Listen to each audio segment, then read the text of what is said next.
this week on Days of Our Mercedes. The Silver Arrows are coming off a very disappointing race in Monaco with very few results, other than George Russell getting another top 5. For Lewis Hamilton, another disappointing result for his disappointing season. But Lewis Hamilton, he would give ESPN all the Pornhub material they wanted after Monaco. As after Monaco, Lewis Hamilton did the unthinkable for them, giving them all the fucking chunks they need. By taking a photo in Monaco with LeBron James. Oh dear God. ESPN is going to masturbate and push the living shit out of this photo. Because it's ESPN's two biggest cash cows in sports. Their cash cow in F1 and their cash cow in the NBA. Joining hand in hand. And now the Bronsexuals and the Hamilsexuals are now united as one. Dear God, help us all. But of course, throughout much of the off week, it was pretty quiet for Hamilton and the Mercedes faithful. But Lewis Hamilton would make some headlines outside the track. As Lewis Hamilton will be producing a new untitled F1 movie where the rights of the movie are with Apple Studios.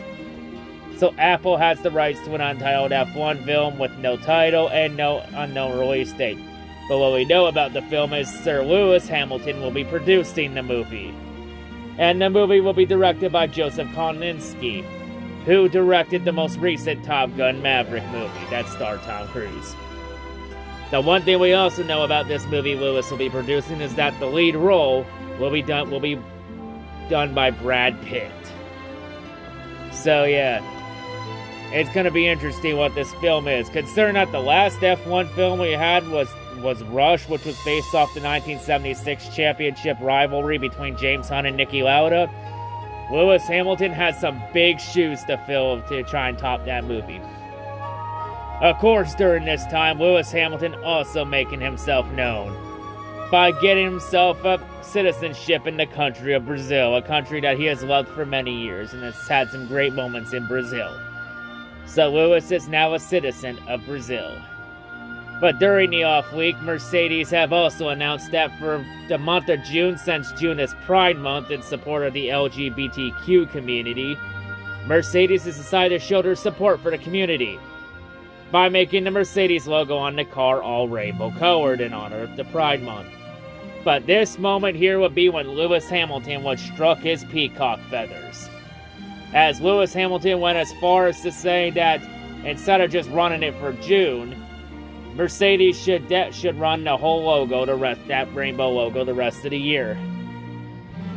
Lewis, I know you're winning your battle against the FIA and the jewelry ban, but please don't push your luck.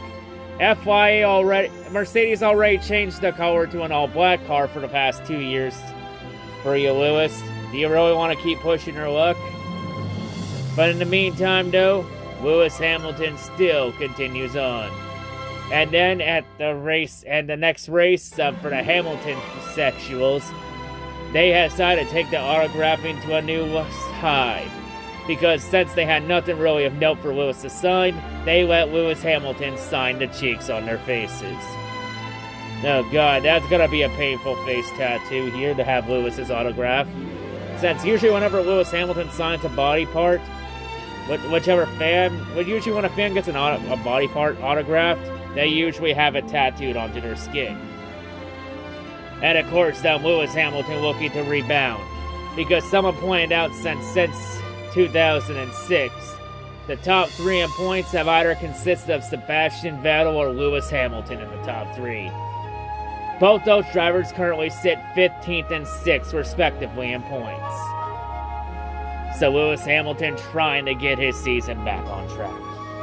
Of course, for Lewis Hamilton and the Silver Arrows, they now head straight to Baku, a track that has had some great success for the Silver Arrow faithful.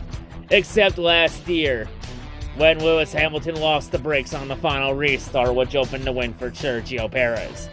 And of course, that race was one of the main reasons that Lewis Hamilton did not win the championship in last season.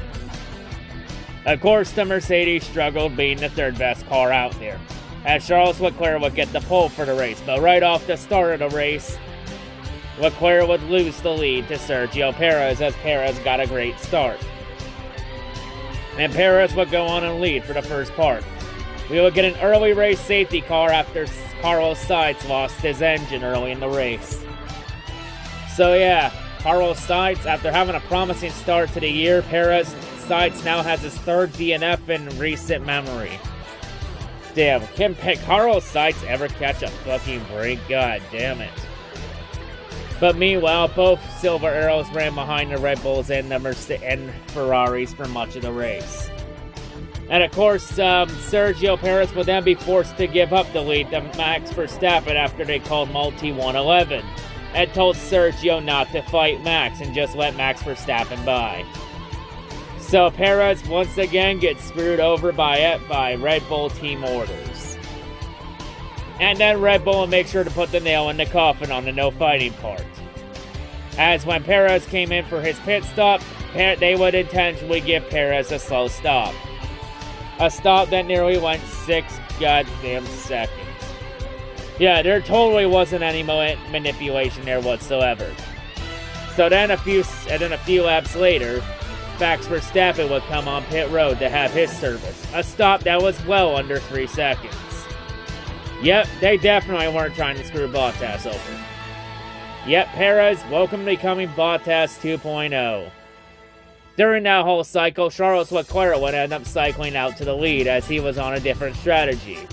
And this would continue on until Charles Leclerc, before his pit stop, would end up losing the engine midway through the race, a couple laps before he was going to make a pit stop. So this race turned into a double DNF disaster for Ferrari.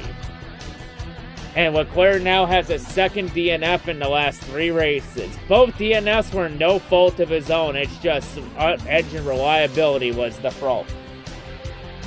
Which cycled Verstappen out to the lead as Verstappen got a gigantic lead over Sergio Perez. And then despite another safety car for Kevin Magnussen losing his engine, followed by Su Guanyu having another engine reliability issue as well. Man, this race was just a massive disaster for Ferrari power units in general. God damn. But with both Ferraris out, it meant that both Mercedes cycled out to 3rd and 4th. But Russell continued to be the better of the Mercedes faithful. But despite all that, it still wasn't enough to stop Max Verstappen, as Verstappen would win by well over 20 seconds and cruise to the win in Azerbaijan and Baku, and went to win the Azerbaijan Grand Prix. So Max Verstappen, after losing last year's race in Baku off a late race tire failure with 6 to go while leading the race, Verstappen comes back a year later and gets redemption after losing the race last year in heartbreaking fashion.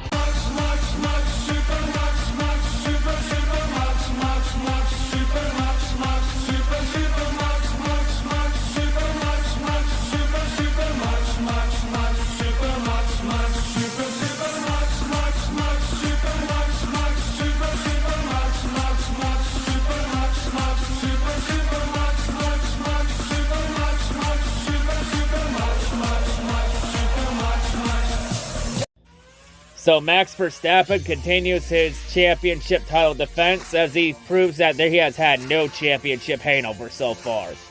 Because Verstappen has followed this championship up last year by winning 5 of the first 8 races. And Red Bull has now won 6 of the first 8 races this year. So yeah, I think it's safe to say that at this point in the year, Max Verstappen is more likely going to run away with the championship this year when he's won this many races. And of course, Sergio Perez would finish second in the race, well, almost 21 seconds back. In the end, though, you can cry about the Red Bull team orders that screw Perez over all you want. You can cry about it all you want. Max Verstappen was going to win this race regardless. He just has better race pace than Perez. But in the end, though, for the Mercedes faithful, they would still end up getting a solid result thanks to Ferrari's disaster of engine reliability, as Sir Lewis Hamilton would end up coming home 4th, but George Russell would come home in 3rd. Russell would get his 3rd podium of the season, And now he will extend his top 5 streak to 7 straight races to open the season, finishing in the top 5. Damn, Russell's had some damn good consistency. And of course, Lewis Hamilton. Lewis Hamilton was very slow getting out of the car, as he would end up suffering some back issues throughout the race from the bumpy Baku circuit. So and Lewis Hamilton, he was very slow getting out of the car, as Lewis battled back pain all week. But in the end, though, Lewis fought through like a champion to finish the race. Lewis, have this Driver Today award as your consolation prize. I mean, and now Lewis's status for Canada next week is unknown, if Lewis can fight through the pain or not. I mean, we did hear the story a couple weeks ago how Lewis Hamilton in Euro Formula A ran a race to win a championship with a broken wrist. I mean, if Lewis can race with a broken wrist, he surely can race with back issues, right? I mean, I'm not sure who the hell the reserve driver is. Like, who the hell are they going to have replace Hamilton in the car? Who are they going to bring in? Like, what, Stoffel Van Dorn? That fucker hasn't been in F1 since 2018. He's more focused on with Mercedes in Formula E. So yeah, whether Lewis ends up running or not, that is yet to be seen. But in the end, Lewis ends up fighting through to get another solid run, to try and cope some bleeding, but Lewis still has a long way to go if he wants to win title number 8. And a long way to go to try and outpace George Russell. Let me just point one thing out here about Russell real quick. Notice how throughout much of Days of Our Mercedes, I haven't pointed out anything about George Russell. Anything I talk about with Russell has been more positivity than negativity. Notice how most of the drama in this series has circled around Lewis Hamilton and Toto Wolff. Notice how George Russell, who hasn't been involved in nearly any of the drama, has been outperforming Lewis Hamilton. Just thought I'd point that out, and I'm just going to leave that there for you real quick. You take that information however you want. But with Max Verstappen continues to pad on his championship lead, as now Sergio Perez is now second in the championship thanks to Leclerc's misfortunes. Yeah, remember when it looked like Leclerc had a stranglehold on his championship? That seemed like ages ago. It was just a few races ago, and now everything's coming off the wheels for Ferrari. But yeah, the Red Bulls this year are starting to slowly become the Red Bullies. So if Red Bull's becoming the Red Bullies, does this mean we're going to go from calling Max Verstappen Super Max to Bully Max in the future? Time will tell there. And of course, with Perez now second in the points, this means that we should no longer have any more Red Bull team orders now, and that both drivers should be able to race each other cleanly. To be honest, though, even with that, Verstappen's still going to outpace Perez regardless, and Red Bull fans and Perez fans are going to continue to bitch about a conspiracy that Red Bull is screwing them over. When reality is that Verstappen is just that much better than Perez. But yeah, Verstappen looking like he's going to be on the road to winning back-to-back championships this year, as it seems like Verstappen is fixing to run away with the championship.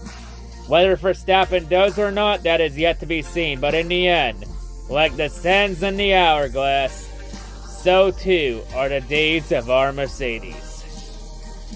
Man, are we going to have one of these episodes where there isn't any Lewis Hamilton drama?